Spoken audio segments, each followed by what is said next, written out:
Welcome back to the news on RT America tonight. There is a new report out from Food Democracy Now! And the Detox Project, and they have found alarming levels of the chemical glyphosate. Now, the report says glyphosate is in many of America's most popular foods. Folks, this is a weed killer, glyphosate, and it was classified by the World Health Organization as a probable human carcinogen. Joining me now to talk about this is Dave Murphy. He is founder and executive director at Food Democracy Now!, who issued the report. Dave, good to have you on tonight. Tell us, how dangerous is glyphosate? How dangerous is it? Sure. Listen, glyphosate, it's the main ingredient, chemical ingredient in Roundup, Monsanto's best-selling weed killer Roundup. And the issue is the glyphosate use has exploded in the last 20 years because farmers in the U.S. and around the world have adopted genetically engineered crops, Roundup-ready crops that are engineered to survive being sprayed with large amounts of glyphosate, this weed killer. The problem really is, and we found this in these studies, we really had no idea where we were going to find or how much we were going to find, but it's very shocking that the highest level that we found is in Cheerios, General Mills Cheerios, which is one of the first cereals that a mother feeds their child at between ages 6 months and a year.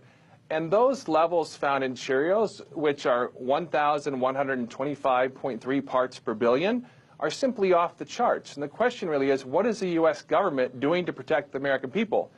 And the quick answer to that is it appears not much, unfortunately.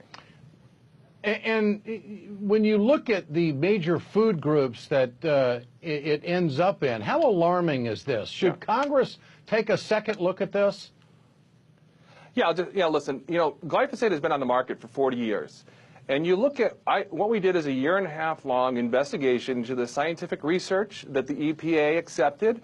We also studied the research that the EU, the European Union, used to determine what were the safe levels, what they're called as acceptable daily intake, or ADI levels, that the U.S. federal government allows. The U.S. government's number is almost 6 times higher than the EU, even though they relied on the same safety studies or the safety assessments to determine that level.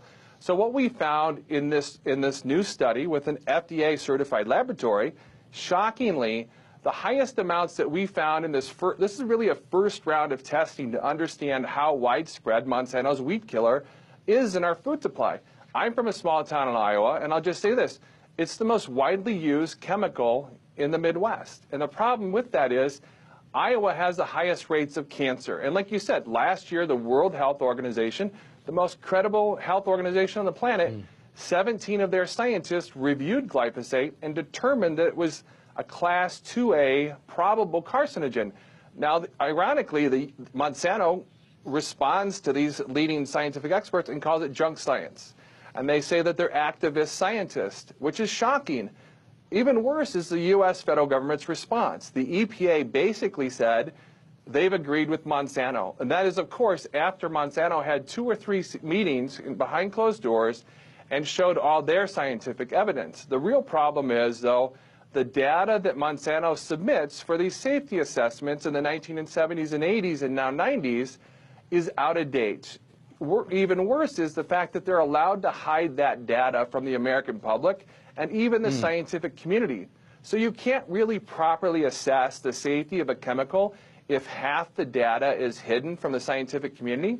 Interesting. We're just calling for a further investigation from the EPA. And here's the thing. So you asked about the food levels. What we really found is in 2014, General Mills, Cheerios, removed GMOs from Cheerios. So now we have the highest level on a product that does not contain GMOs, but it's because there's pre-harvest spraying of Roundup on oats and on barley and wheat to basically, it's a pre-harvest drying agent to get that crop off a farmer's field and sold to the market as soon as possible. There's no doubt a domino effect to all of this. Dave Murphy, founder and creator, executive director of Food Democracy Now! Appreciate your time tonight. I'm sure there'll be more research on all of this. Thanks so much.